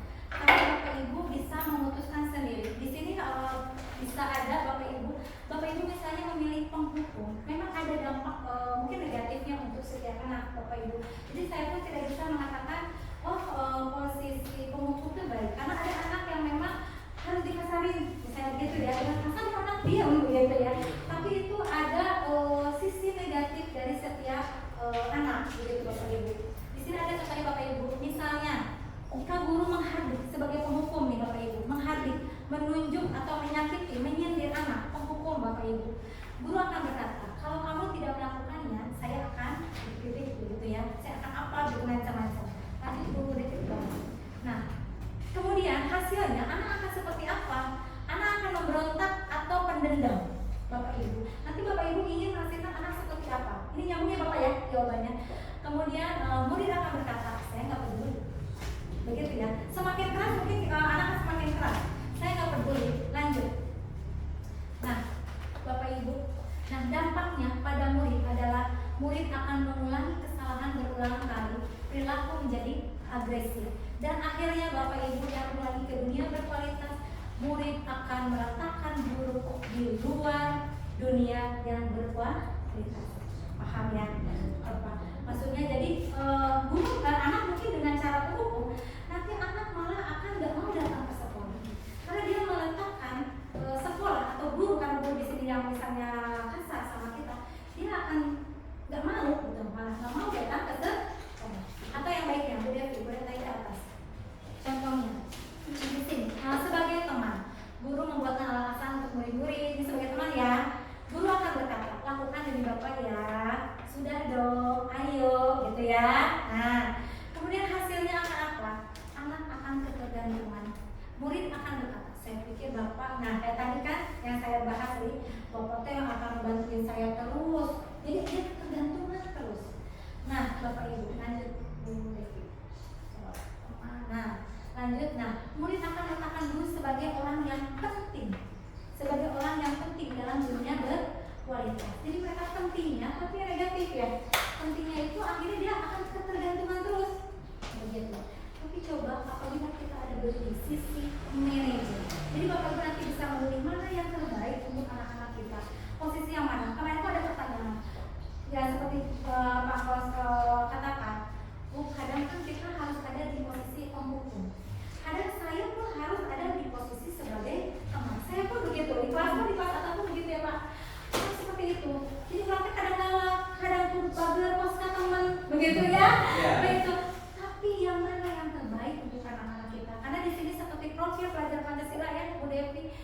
menciptakan anak-anak yang mandiri, kreatif, ya, begitu ya. Nanti bisa diulang lagi Bapak Ibu baca lagi. Nah, sebagai manajer mengajukan pertanyaan-pertanyaan. Jadi kalau anak itu seperti tadi Bapak Ibu bisa ke rumahnya, harus pertanyaan. Kenapa? Jadi anak itu harus diajak ngobrol, harus berkolaborasi dengan anak. Kemudian hasilnya akan menguatkan watak dan karakter mereka.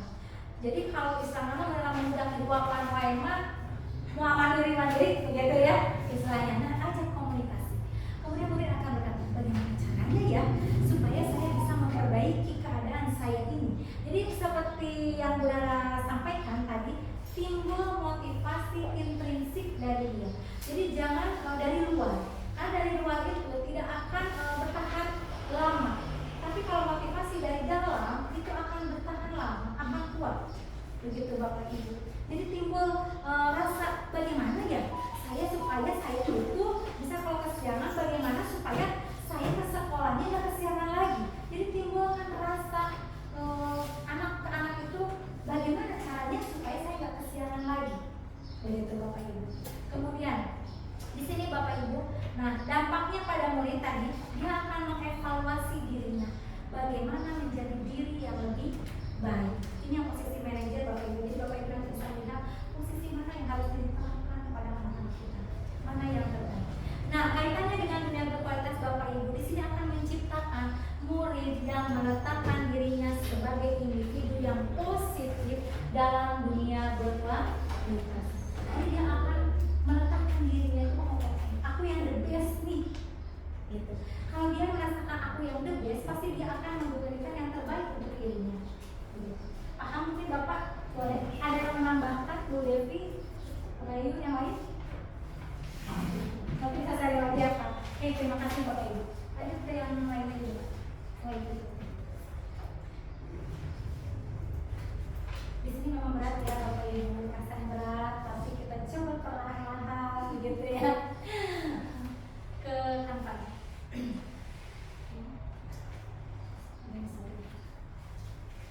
Oke, Bapak Ibu, lagi serius lagi, diam lagi semuanya, karena ada posisi lo mana, lo kurang pakai, begitu ya. Tapi nanti Bapak Ibu bisa menilai mana yang terbaik, begitu ya. Bapak Ibu, game lagi, tapi saya nggak banyak-banyak, cuma 3, jadi bikin penasaran, gitu ya, bikin penasaran, gitu. Posisi kontrol, ada 5 posisi kontrol ya Bapak tadi, penghukum, kemudian manajer, teman, ya betul, nah, lihat posisi kontrol belum cukup ya kerja, review. So, Bapak Ibu semangat berulang lagi selesai. Kodenya 64697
Yang mana Bapak Ibu? Terlambat, terlambat. Cuman gitu ya. Yang mana?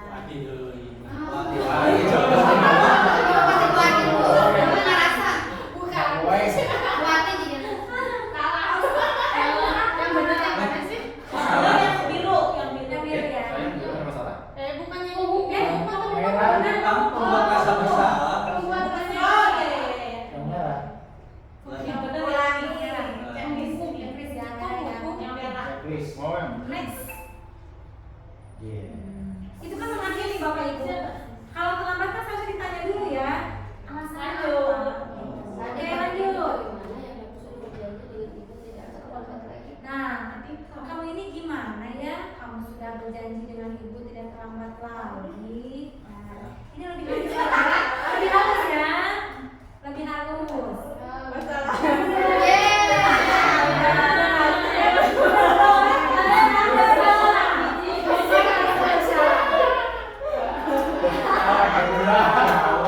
Soalnya mau benar salah gampang tuh ini milih gitu. Siapa nih? Yang Naik. ada lagi ya. Oke. Naik. Terakhir. Adi, ayolah bagaimana sih kamu? Ayolah ada kata kunci Bapak Ibu. Ayolah. Kemarin kamu sudah ini ke Bapak bukan? Kenapa terlambat lagi? Ayolah kata kuncinya Bapak Ibu. Keren. Kalau friend. Oke. Siapa yang pertama? Kalimat.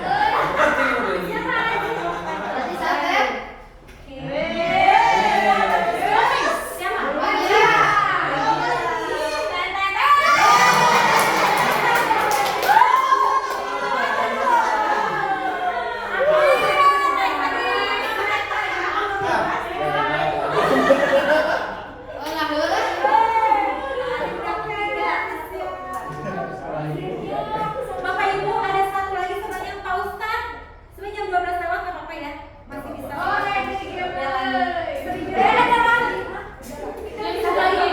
Sebenarnya ini adalah apa ya? Menurut kami sih menarik ya Bu Devi. Dari keyakinan kelas kita harus bikin keyakinan kelas kayak tadi kebutuhan dasar manusia. Jadi harus kebutuhan dasarnya terpenuhi. Kemudian yang berikutnya ada posisi kontrol. Kita harus menempatkan gimana. Yang terakhir ini kalah pentingnya Bapak Ibu segitiga restitusi. Tadi Bu Devi pun spill sedikit. Udah nanti dilanjutkan sama saya. Oke, segitiga restitusi yang kemarin terakhir Ibu pengawas ya. Kalau sih segitiga restitusi teh saya pun berpikir begitu Bapak Ibu pas buka modul. Aduh ini bahasanya begini, udah pusing duluan. Tapi ternyata tidak sepusing itu. Oke, ya pusing. Nah, Yaneng dosen dalam bukunya Bapak Ibu telah merancang sebuah tahapan untuk memudahkan guru atau orang tua dalam melakukan proses untuk menyiapkan anaknya melakukan restitusi. Bernama segitiga restitusi. Bapak Ibu, ini segitiga restitusi ini untuk apa? Dengan melakukan segitiga restitusi, kita dapat menyelesaikan permasalahan-permasalahan Anda di sekolah.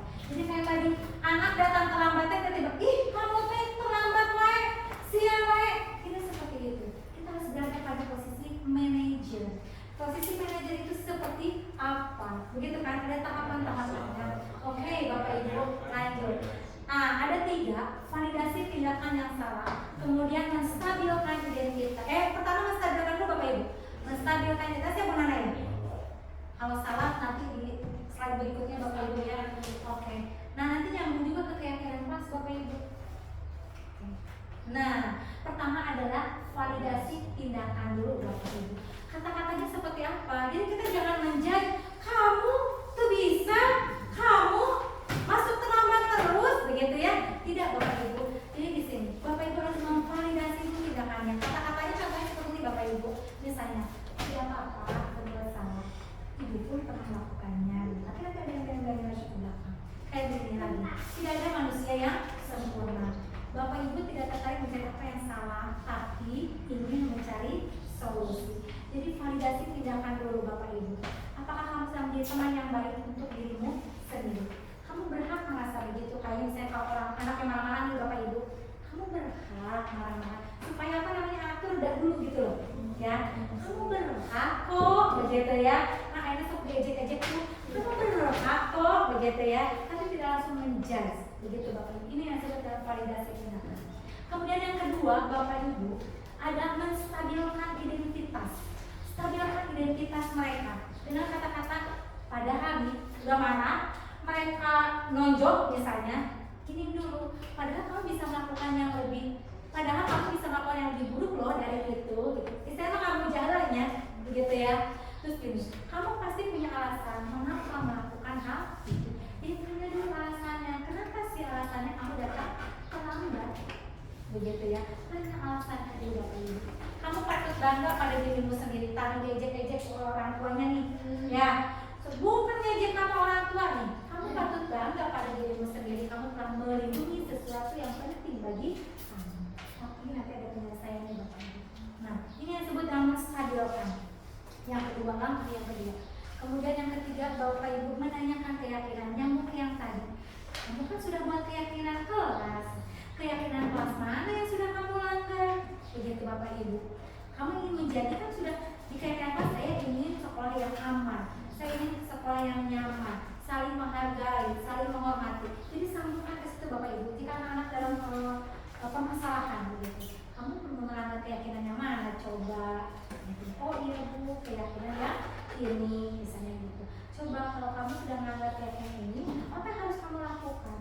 Nanti dia akan timbul, ini dia intrinsik. Nah, kita di sini selalu menekankan supaya timbul motivasi intrinsik dari mereka. Jadi bukan dari luar, begitu Bapak Ibu. Timbulkan dari dalam. Karena dari dalam itu pasti akan bertahan lama, begitu Bapak Ibu. Kalau dari luar mah sepintas saja, itu nanti juga akan hilang, begitu ya. Tapi kalau dari dalam, mudah-mudahan akan selalu bertahan. Ini ya Bapak Ibu, yang segitiga restitusi. Nanti Bapak Ibu bisa melakukannya. Tapi walaupun Bapak Ibu nih, yang pertama itu misalnya anak-anak sudah sih validasi tindakannya sudah aman, tidak usah mengikuti 3 langkah ini. Boleh ikuti langkah kedua dan ketiga saja, itu tidak masalah Bapak Ibu. Jika memang anak-anak sudah validasi tindakannya itu sudah bisa lah gitu ya, boleh. Bapak Ibu pernah melakukan segitiga restitusi ini? Pasti pernah ya. Tapi kita nggak terasa, sadar betul nggak sadar. Oh iya, disebut segitiga restitusi nih, gitu ya. Mungkin pernah, pasti pernah. Walaupun mungkin hanya langkah 2 saja, langkah 3 saja ya Bu Devi begitu, tidak lengkap. Nah sekarang mungkin nanti kita belajar untuk melengkapi lagi. Begitu Bapak Ibu. Ini kita tuh sebenarnya sudah pernah melakukan, cuma nggak tahu kata namanya apa, gitu ya. Bapak Ibu betul ya. Karena pasti gitu kan. Apalagi Pak Asep yang luar biasa sabar sama anak-anak ya. Pasti ditanya gelar. Sudah melakukan ini, gitu. Tapi dulu namanya apa? Ya, gitu ya, betul ya. Saya pun kepikiran begitu seperti itu ya Bapak Ibu.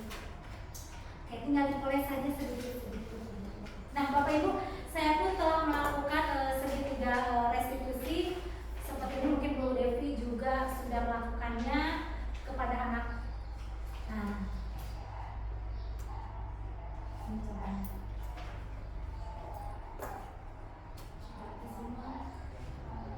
Kurang besar ya, karena tidak pakai stiker.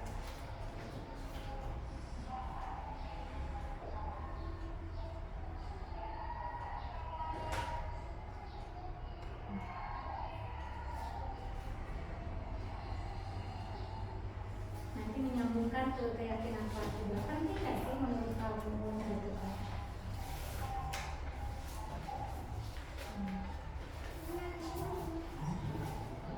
Setelah melakukan segitiga restitusi ini, Bapak Ibu pun bisa bertanya kepada anak-anak. Sebetulnya setelah kamu melakukan itu apa sih yang kamu rasakan? Jadi kan sudah menghakimi anak-anak ya dari awal seperti itu menghakimi. Tapi kalau melakukan segitiga restitusi, mungkin anak akan lebih adem, damai gitu hatinya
kuncinya Kuncinya satu, apa? Betul, harus sabar, betul ya. Jadi guru itu luar biasa, harus sabar. Mungkin Pak Asep ada masukannya? Boleh ibu, bapak suara? materi tentang Sarannya, masukannya, pengalaman sekolah seperti apa? Sampai hari ini, tapi setelah mengikuti pertemuan ini, akhirnya ya saya sebagai guru dan orang lain saya sebagai guru memang kalau melihat dari uraian ibu tadi, memang kita ini banyak sekali kekurangan-kekurangan yang mana harus diperbaiki di masa yang akan datang. Dengan melihat uraian tadi, saya juga berkaca ternyata selama ini kita ini sebagai guru itu memang sebagai penghukum, kebanyakan sebagai penghukum, tidak lepas dari itu. Nah, maka dengan adanya uraian tadi dari dengan guru Nana, ya mungkin kedepannya kita harus perlu adanya kolaborasi ya, yang untuk memperbaiki apa yang selama ini kita jalankan memang keluar dari aturan yang semestinya. Makanya saya merasa terbuka sekarang. Ternyata menjadi seorang guru itu tadi kata Bu Wati harus sabar. Nah, saya bilang contoh guru yang paling sabar. Teman-teman itu paling sabar. Saya bilang, nah ini makanya nanti insya Allah saya akan coba membaca file ini dan nanti insya Allah di masa yang akan datang kalau masih diberikan kepercayaan untuk mengajar lagi, insya Allah saya akan menerapkan sedikit-sedikit apa yang ibu sudah berikan dengan itu saja. Pesan saya pertama kali kemarin nggak ikut, sekarang ikut ternyata terbukalah ya, terbuka walaupun saya ini udah masa persiapan pensiun, tetapi tetap nanti ilmu itu akan saya simpan di sini. Kalau nanti anak saya menjadi guru, saya akan turunkan kepada anak saya supaya menjadi guru itu harus seperti ini. Itu saja. Terima kasih. Mudah-mudahan bermanfaat bagi kita semua. Terima kasih Pak Suara atas masukannya. Memang luar biasa Bapak Ibu, kami pun mengalami hal seperti itu. Memang kami pun belajar karena memang sesuai dengan kodrat alam dan kodrat zamannya ya Bapak Ibu, kita menuntut itu memang dulu harus bagaimana, sekarang kita berubah. Ternyata harus seperti ini, gitu ya Bapak Ibu ya. Luar biasa yang Pak Suara rasakan sama seperti yang kami rasakan gitu ya. Kami pun baru terbuka pada saat kami membaca ini gitu ya. Dan memang luar biasa Bapak Ibu, materinya sangat bagus buat kita. Makanya nanti seperti Bapak Suara bilang, mari kita berkolaborasi bersama-sama, kita menciptakan sekolah yang menyenangkan, dunia berkualitasnya anak-anak Bapak Ibu. Terima kasih semua Bapak Ibu. Nah, ada lagi? Oke, Pak Adul, silahkan. Ya, bisa dikatakan nggak kalau misalkan si guru penghukum ini sebuah kesalahan? Karena memang penghukum ini kan guru yang terdahulu pun melakukannya gitu, dan kita sebagai guru yang hidup di era zaman sekarang itu mirror. Jadi mirror. Tapi kan istilahnya ada yang berhasil, banyak yang berhasil dengan cara guru penghukum itu. Nah, contohnya banyak yang tadinya muridnya sebagai akibat daripada guru penghukum tersebut dan itu menjadi berhasil kepada siswa tersebut. Apakah kesalahan eranya, zamannya, karakter siswa yang berbeda zaman dulu dengan zaman sekarang, apa bagaimana? Mungkin saya pun tidak bisa menyebutkan itu salah atau tidak Bapak Ibu, tapi mungkin menurut zamannya Bapak Ibu, seperti kurikulum saja berubah ya, dari tahun ke tahun itu berubah karena sesuai zamannya. Kita belajar di sini, kita mengajar itu sesuai dengan filosofi Ki Dewantara, bahwa kita itu harus menyesuaikan sesuai zamannya anak.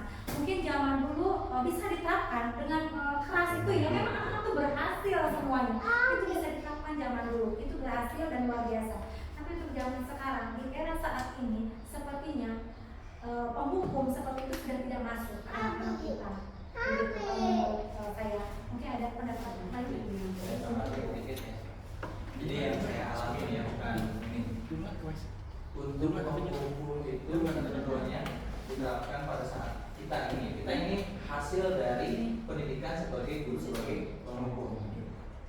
kalau diterapkan di sekarang pun tidak ada yang salah, kecuali tidak terlalu salah untuk kepada anaknya langsung, karena anak itu ibarat adalah sebuah kertas kosong yang tulisannya sama gitu ya. Yang lebih fokusnya itu sekarang itu justru kita yang sebagai orang tuanya tidak mau anak kita mengalami hal yang sama dengan kita. Makanya anak yang yang harus diluruskan itu adalah justru orang tuanya juga berperan menyelaraskan zaman ini. Jadi anak itu dari zaman ke zaman ini sebetulnya tidak ada terlalu beda. Yang beda adalah cara mendidik orang tuanya. Karena orang tuanya zaman dulu seperti yang kita ini dididik dengan cara yang kolonial, seperti keras. Makanya kita juga ada mungkin ya betul sampai hidup sampai mati pun kita juga terngiang, oh saya dulu seperti ini sama dulu itu. Kita apalagi kita sebagai guru, kita tidak mau anak kita seperti itu. Makanya sebetulnya yang berperan sangat besar terhadap perkembangan zaman dan perubahan cara memperlakukan anak itu adalah orang tuanya sendiri. Bisa dibilang orang tuanya 65%, anaknya 35%. Jadi zamannya yang salah karena paradigma dari orang tua yang diperlakukan zaman dulu seperti itu tidak mau terulang. Makanya anaknya itu melindungi anak itu sebelum bagaimana yang saya lihat seperti itu.